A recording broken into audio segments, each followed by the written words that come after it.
ClancyPasta presents A Warning from a Night Mara, written by Ayaneve.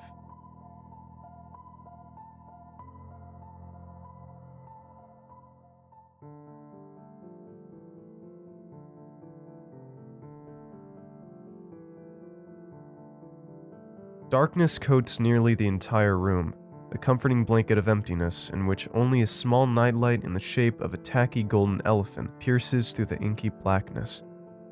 I stretch my long limbs languorously, clawed fingers scraping against the high ceiling as I study my surroundings. The room is dominated by a large king-size bed, two forms lying in the center. The first one is a well-built male, softly snoring and clearly deep in the throes of sleep. He doesn't interest me. The second, though, a slender female lies rigidly, eyes open wide and darting around the room, looking, I know, for me. She can sense me somewhere in the blackness and knows what is about to happen to her just as she knows after so many years, and she can do nothing to prevent it. Closing my eyes, I feel the tremendous surge of power seeping from my fingers as an invisible flow of the paralyzing agent used for centuries by my race drifts like thick smoke towards the occupants lying in the bed. The male, of course, is immune and completely unaware of my presence, but the female, my true target, senses the danger and makes a desperate attempt to get up and flee. But it's already too late. Surely she knows this. This is a dance that she and I have performed countless times in her short mortal life. She is not immune, and no matter what she does to try to prevent her fate, it will always find her. I will always find her. Her eyes widen to what must surely be a painful degree, and the first sweet blast of her terror hits me square in the chest. Watching her expressive face, I can almost feel the tingle of static energy as it seeps into her toes, up her spine, and finally comes to rest in the deepest region of her brain. She is mine now, utterly at my mercy, and she knows this. I continue watching as a dull resignation settles over her. "Jessica," I purr. "I've missed you. It's been so long." As soon as the words leave my jagged lips, Jessica's eyes finally focus in on my vicinity, a small breathy sound escaping from her clenched jaw. I know that she can't quite see me yet, standing hunched in the corner of her bedroom. I take a small step closer to the dim glow of the ugly nightlight.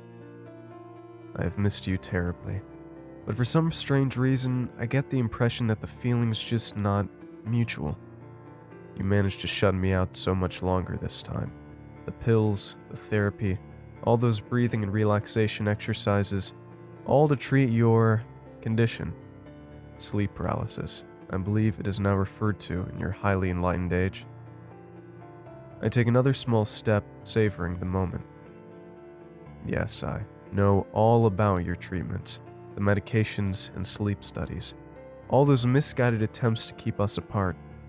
I confess I am a bit wounded. You've been together nearly your entire life, and it's time you finally accepted that we'll always be together. Or at least until I have wrung the very last breath from your ungrateful body.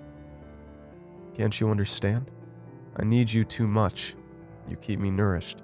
Your horror and fear sustain me as nothing else can. Why would you begrudge your oldest, dearest friend what they need to survive? It's cruel. It's selfish, I hiss, hearing the menace bleed into my tone. I pause in mid-step as a loud, sudden snort emanates from the male lying next to her. And this must be David, your fiancé now, I understand. He's a big, strapping young man and a sleep therapist as well, right? Your sleep therapist.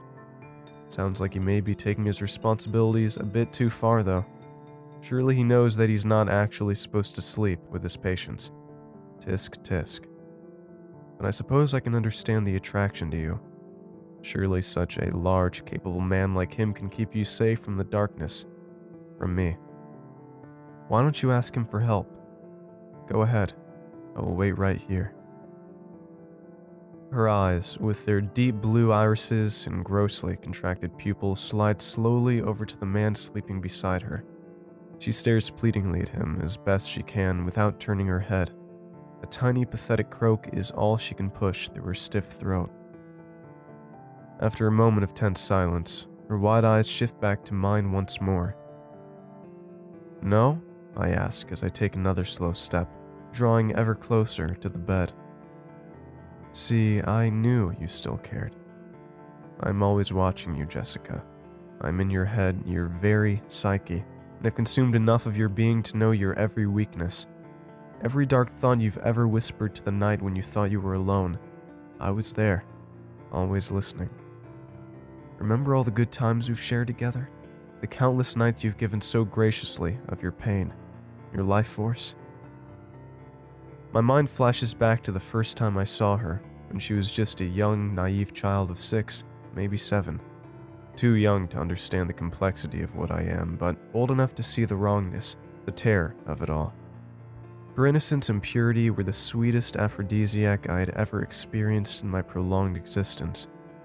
I had come to her for the very first time then, aware that at the mercy of the paralytic agent she would be powerless against me, but unprepared for the ferocity of the pleasure and strength that her fear would give me. I fed, and I fed well that first night, drawing out her anguish for the entirety of the night, relenting only when the first stray glimmers of dawn approached. I have fed off so many souls in my time, but no other human satiated my hunger like she did. I have no concept of why, only knew that her essence strengthened me in a way that nothing else ever had. I admit that I became a bit obsessed with her, ignoring any other opportunities to feed, few as they were, saving my voracious appetite only for her. I knew that I was taking too much, but couldn't seem to stop myself. I watched her grow weaker, more lifeless each time I drank from her. Most likely she would have died if she hadn't sought out help.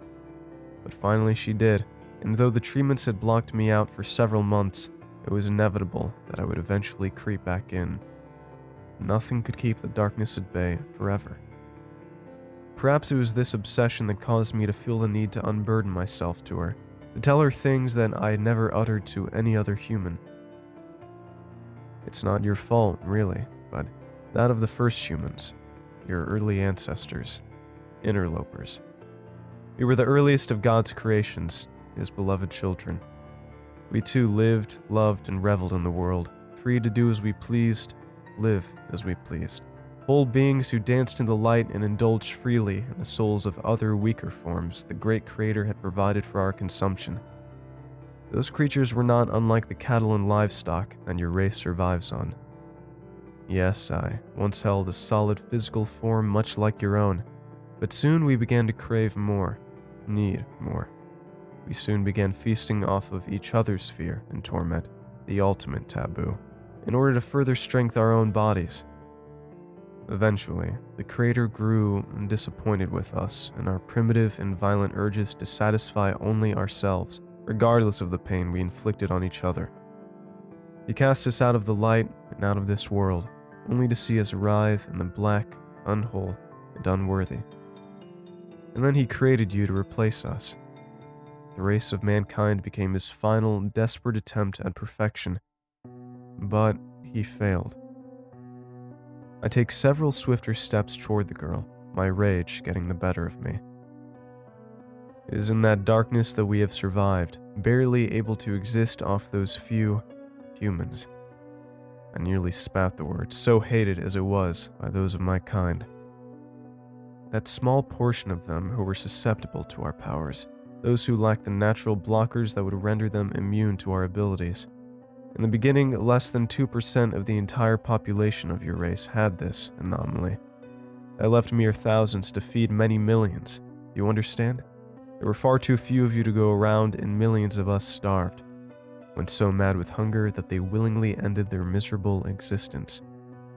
First my mother, then my mate, and eventually even my daughter, all lost throughout the countless centuries. Your God did this to us on purpose. His holiness just couldn't condone wiping out an entire species that He once created so lovingly. In His great benevolence, He would never bathe His white hands in blood. In creating such a tiny percentage of you with the necessary genetic predisposition, or as your useless fiancé there would call it, the sleep paralysis, He gave us a chance to survive, certainly, but only at the cost of nearly my whole race. The whole time he must have known that all he really did was prolong our eventual demise and cause us all eternal suffering. It was his final gift to us, and it became our greatest curse. I was almost to the bed now, so close that I could smell the sickly sweet scent of her terror. I inhaled deeply and smiled. In her growing sense of panic, her eyes and nostrils flared as quick, tiny puffs of air pushed past her lips. I paused, taking a moment to calm myself. It was suddenly imperative that I finish my story before I lost all control. Do you know, I was very close to giving up, ready to face my end when I first laid eyes on you. You were so young, so full of hope and promise. You reminded me much of my own lost child, and for a time I even felt guilty for taking so deeply of your life force. But the strength, the euphoria it gave me quickly overcame any misplaced empathy. Were it not for you creatures, my family would still be alive and be first in God's love. Nearly giddy now with anticipation, I quickly closed the small gap between us and watched her eyes fill with terror. And I smiled, feeling the bones shift and my jaw unhinge with the unnatural wideness of it. As I knew it would, the hideousness of my grin brought out a fresh wave of delicious horror that I quickly devoured. All of your science and enlightenment is so wasted and ignorant. You refuse to see the wisdom that those before understood for centuries. You are not diseased, and therefore cannot be cured.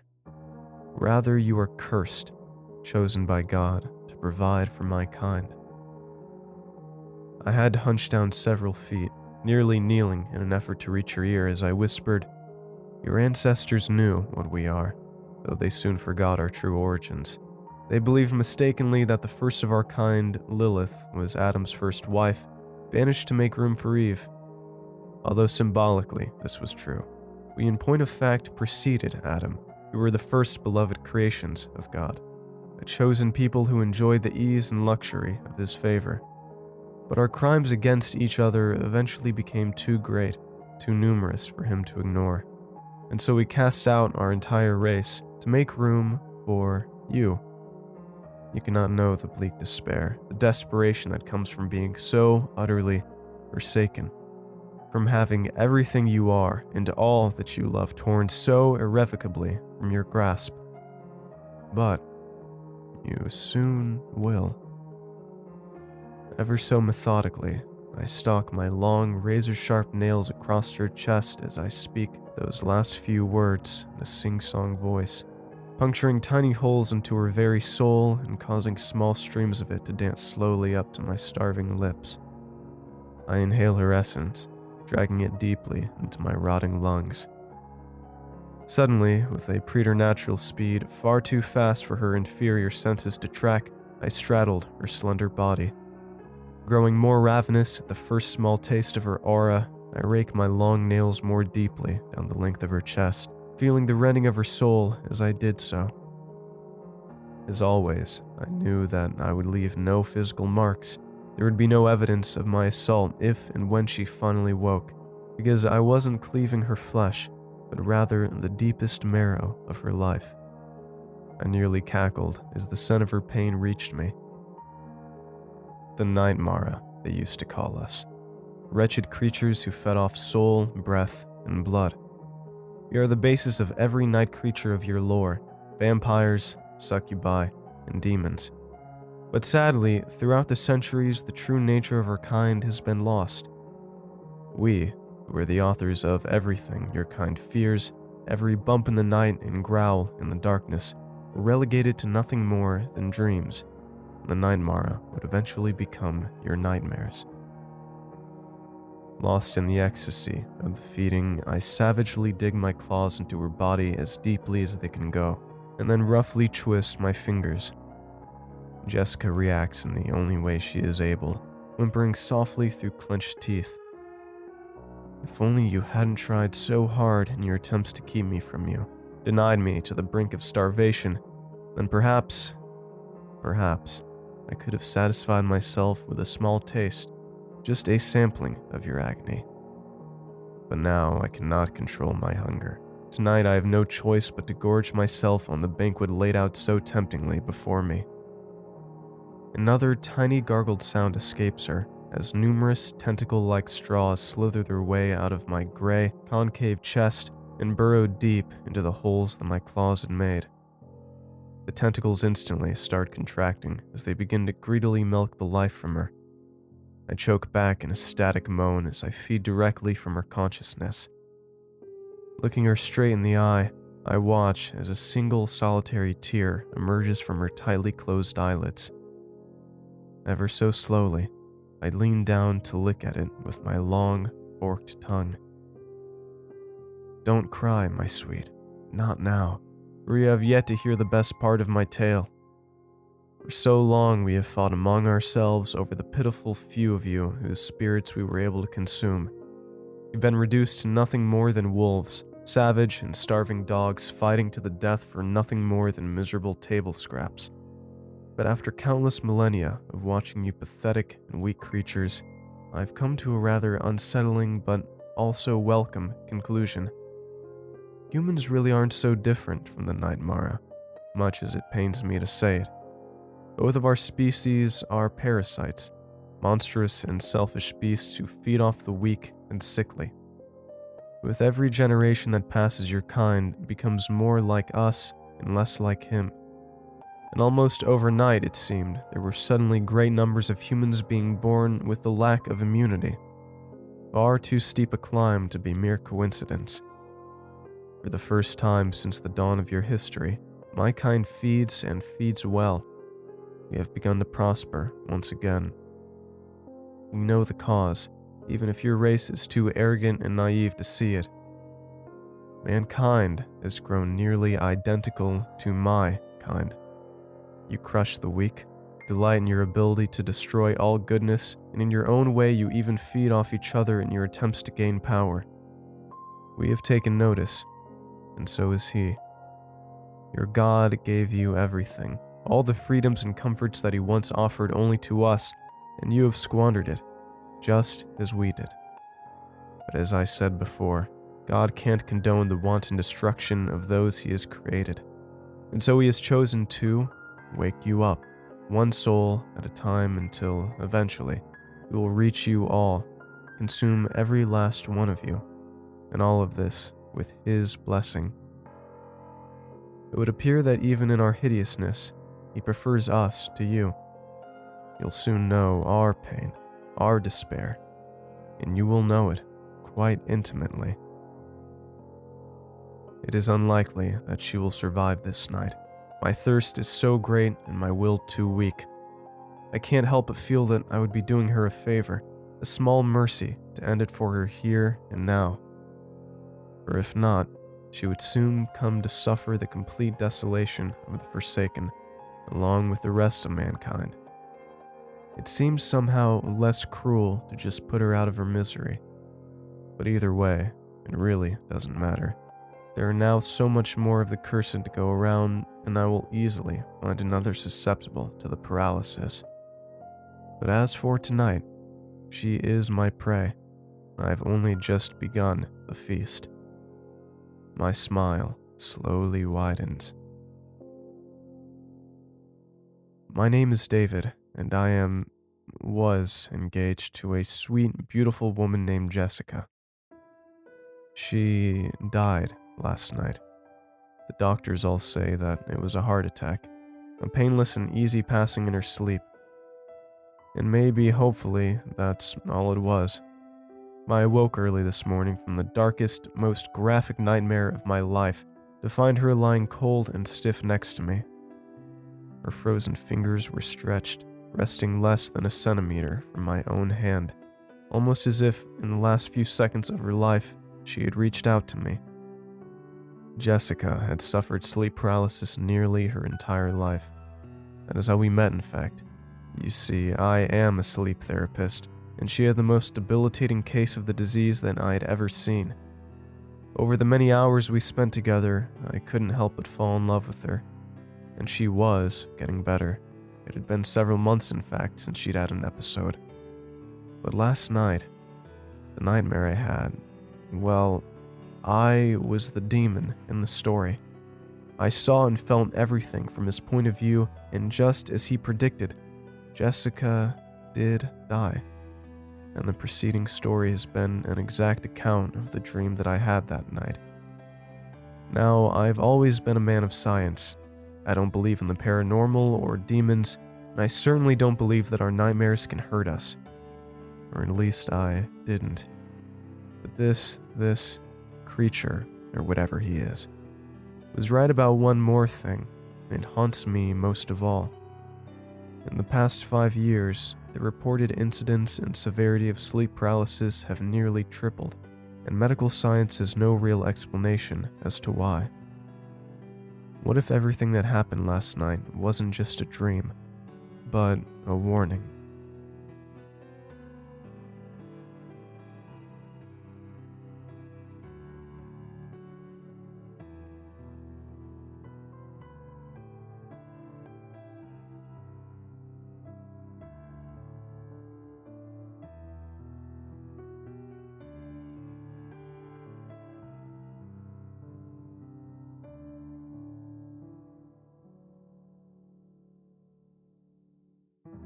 Thanks for watching, and I hope you enjoyed today's video. I want to give a huge thanks to all of my supporters over at Patreon and YouTube memberships. Your support makes these narrations possible, and I appreciate it a ton. If you'd like to join these lovely ghouls, you can head on over to my Patreon at patreon.com/ClancyPasta, or click the join button below to become a member. And if you'd like creepy cool shirts, make sure to head on over and check out my official merch store for some awesome tees, hoodies, stickers, and more. Alright. Thank you all for watching, and I hope you have a great night. Cheers.